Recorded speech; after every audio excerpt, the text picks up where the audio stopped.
Hi and welcome to my channel.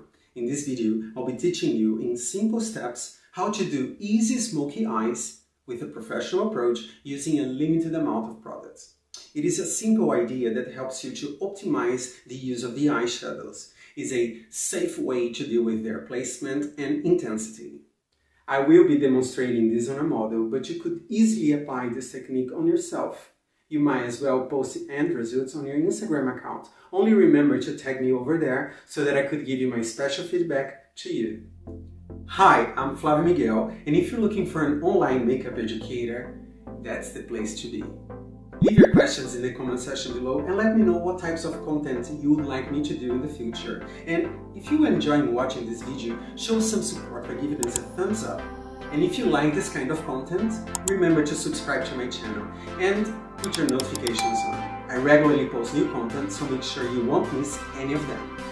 Let's first talk a little bit about Smokey Eyes. Smokey Eyes is an eye makeup that's been around for at least 100 years. The first Smokey Eyes appeared in the 1920s. A Smokey Eye is an eye makeup that starts with a very dark and intense color all around the lash line that would fade gradually into a lighter color.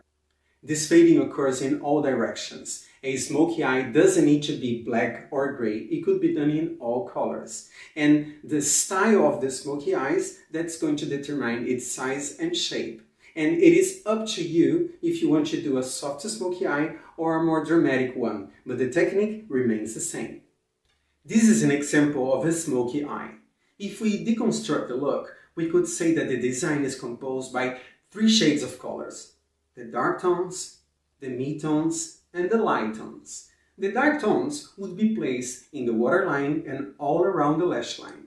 The mid-tones are the ones that connects the dark tones with the light tones. Some of us would like to call them the transition color.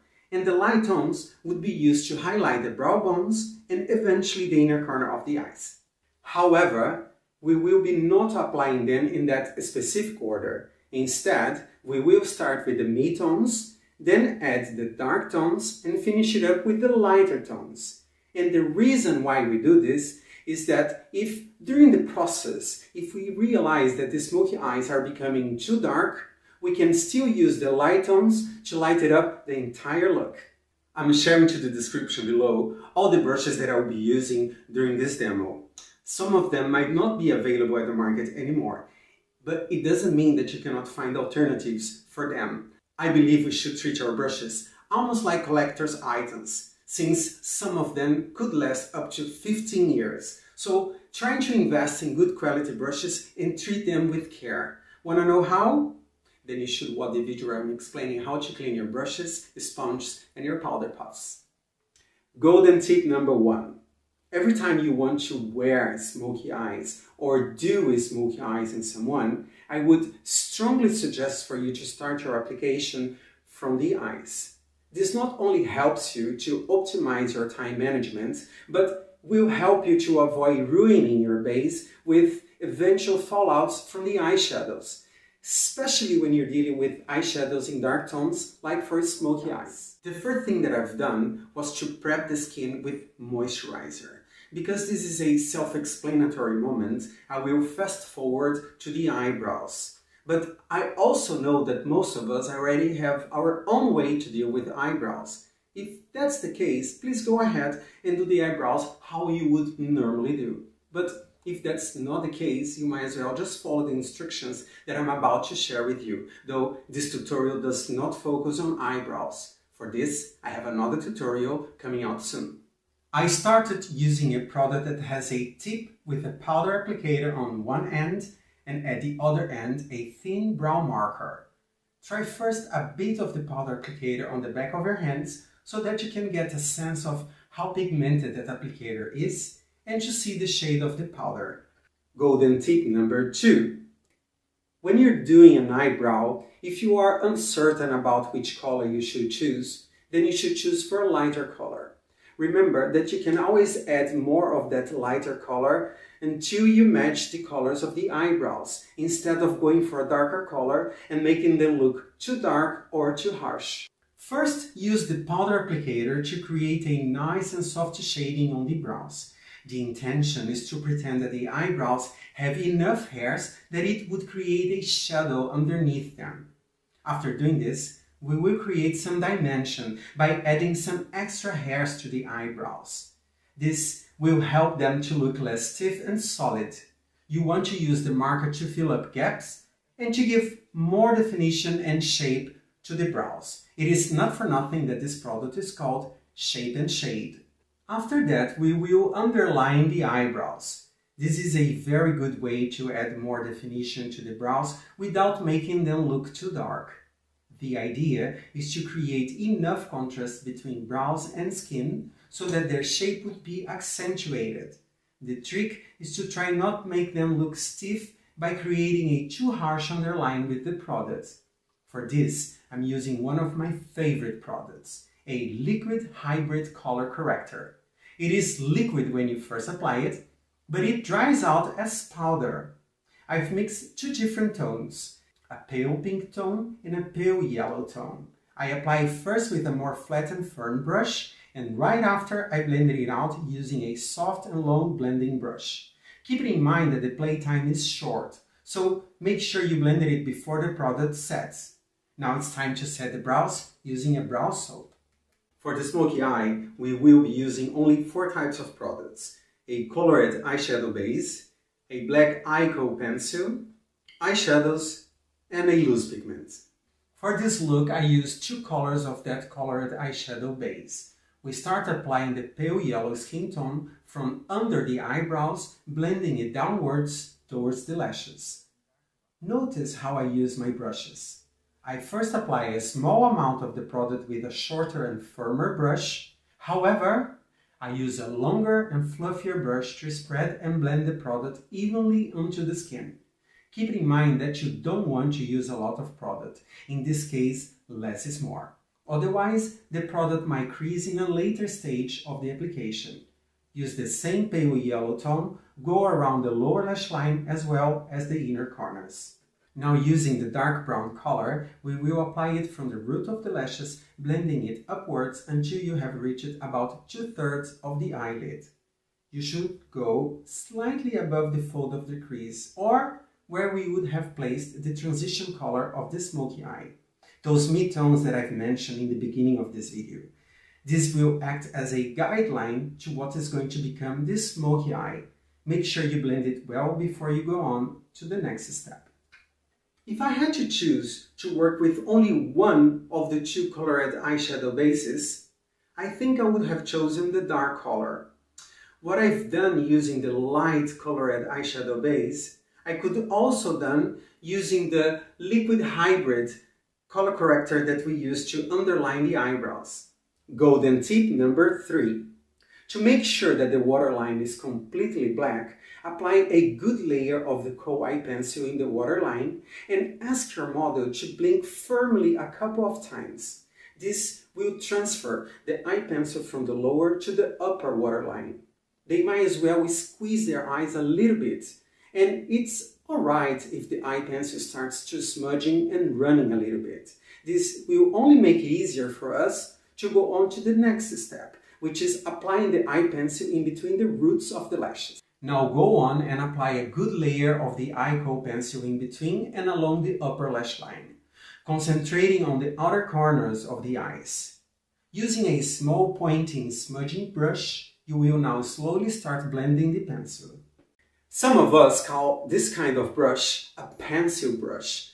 This because when we hold it like this, it reminds us how we would be holding a pencil. I'm blending it sidewards to avoid smudging the pencil too high towards the brows. We don't want to mess up with the proportions. You want to gradually create a smooth transition from dark to light. You can always add more of the pencil in case it becomes too transparent during the blending process. Once we've blended the first line, it's time to raise that line a little bit. Go on and apply it a little higher than the first line. To blend that second line, I prefer to use a slightly larger brush, still firm enough to be able to smudge it without losing the proportions. Repeat the same process previously used for the first line that we blended. Remember that you want to gradually create a smooth transition. Eventually, add more of the pencil if it's necessary. Notice how I'm holding the brush. I'm holding the brush with the flat side parallel to the floor, so that I would touch the skin with the narrower side of the brush. And the movements that I'm doing are sidewards to avoid that I would blend it out way too high and missing out the proportions. And as I go up, the movements start going from sidewards to round movements. And don't rush through this phase. Take your time. Think about the proportions. Slowly bring that shading towards the socket of the eyes. I want to accentuate the natural shape of their eyes, elongating it a bit towards the temples. Use a bigger and fluffier brush to create a smooth fading from dark to light. We will now use the first eyeshadow for this look. I'm starting with a black matte eyeshadow, applying using the same kind of brush that I used to blend the second line of kohl pencil. Golden tip number 4. To avoid fallouts, instead of blending the product as you apply it, I would rather stamp it, pressing it gently yet firmly into the eyelid. Once the eyeshadow is in place, it's time to blend it using a fluffy blending brush. Holding the brush upwards, you want to blend it towards the socket of the eye. That is the place where the smoky eye transits from the dark color to the lighter color, following that guideline that we create with those colored eyeshadow base. To help you through this process, you can use your finger to gently pull up the eyebrows so that you can see exactly where to stop. Just don't pull it too high, otherwise, when you release it, you might end messing up with the proportions. You don't want to create a panda eye, but a smoky eye. So every other time release the skin so you can see exactly where and how high you are blending it. Now on the lower lash line we are going to repeat the same process that we've done on the upper lash line. Apply a small portion of the eye kohl pencil connecting the upper with the lower lash line. Don't do it too thick, but rather with small strokes, smudging it with that pencil brush that we used when we were blending the first line of kohl pencil along the lashes. Start from the outer corner of the eyes towards the inner corner. You want to keep the intensity of the color on the outer corners. This will help us to accentuate the natural almond eyes of my model. Slowly and gradually, you add more of the kohl pencil as needed. Smudge it tightly close to the lashes to create a nice and smooth transition from dark to light. This should go all the way from the outer to the inner corner.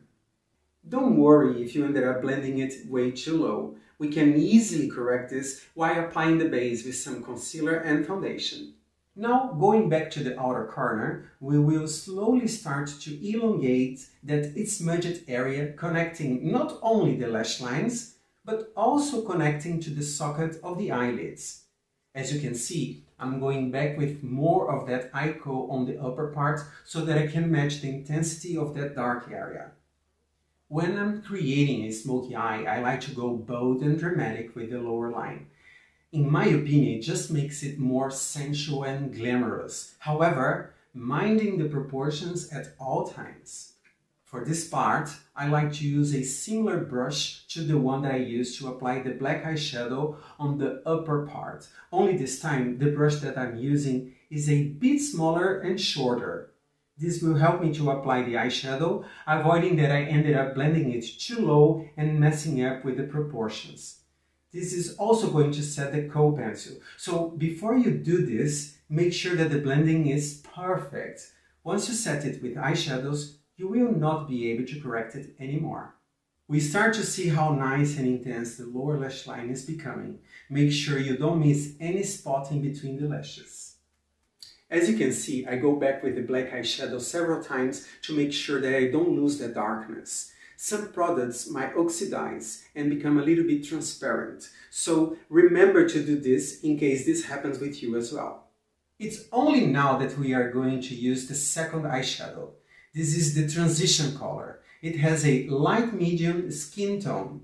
I apply it from the nose bridge towards the inner corner, blending it upwards towards the brow as well as correcting the brow bone with the socket of the eyes. For this, I use a big and fluffy blending brush so the transition is smooth and gradual. To connect that black eyeshadow with that transition color, I use that same long blending brush. I'm taking the time to do that. I might eventually lose some of the intensity of the black, however, I can easily correct that by applying more of that black eyeshadow in a later stage of the application. We will now apply the third eyeshadow. That is a warmer ochre tone that will give us more dimension as I'm applying it right above the socket of the eyes and right in the middle of the eyelid. Keeping in mind that we are doing smoky eyes and not hollow eyes, so take it easy with this eyeshadow in the middle of the eyelid. You want to use just enough to accentuate the curves of the eyes. I stamped the eyeshadow using a slightly smaller blending brush with a pointing tip on the areas shown in the video. Then using the same long fluffy blending brush, I faded it out towards the brow bone and center of the eyelid. Now grab the big blending brush and with big round movements, make sure that the transition from dark to light becomes very smooth and gradual. Whenever you see me doing this with my hands, is that I'm trying to block the light coming from behind them so that I can see if the proportions are right and if the makeup is becoming symmetric. Okay, at this point we only use 3 products: the paint pots, the kohl pencil and the eyeshadows. I am not counting mascara as an extra product. This is simply because I know that most of us consider mascara being a staple product in our makeup routine. But if that's not the case, just count mascara as a 5th product that we will be using. And so far we used the mid-tones and the dark tones. Now it's time to add the final light tones. The 4th product is a shimmery skin tone loose pigment that I will be using as a highlighter under the eyebrows. I'm applying it with a short and firm brush. This particular brush has a curved edge. Notice how I'm holding the brush from down up. This is to ensure that I would apply the loose pigment as close to the brows as possible. I must say that this product is reading on camera more golden than I was expecting. We are nearly done.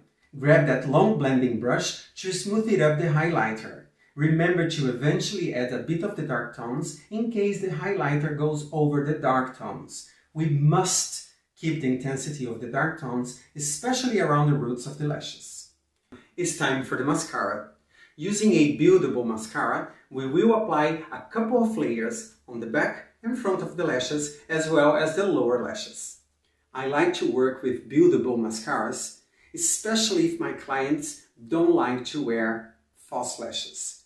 Not everybody likes to wear false lashes, but it's fine because with a buildable mascara you can apply as many layers as you want to until you've reached the desired effect that you want to.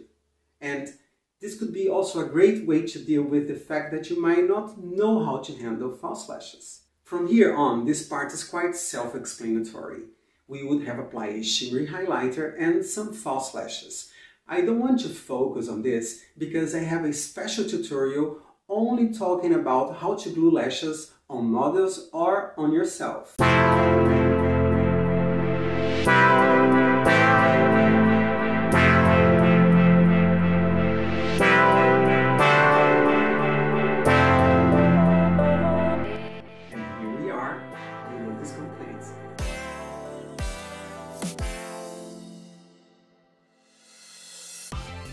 If you enjoyed watching this video, let me know by liking and sharing it. And remember to subscribe to my channel in case you'd like to see more of this kind of content. And I cannot wait to read all of your questions and any questions that you may have in the comment section below. You might as well request subjects and themes for my future videos. And again, thank you so much for your kind love and support, and see you all next time. Bye bye!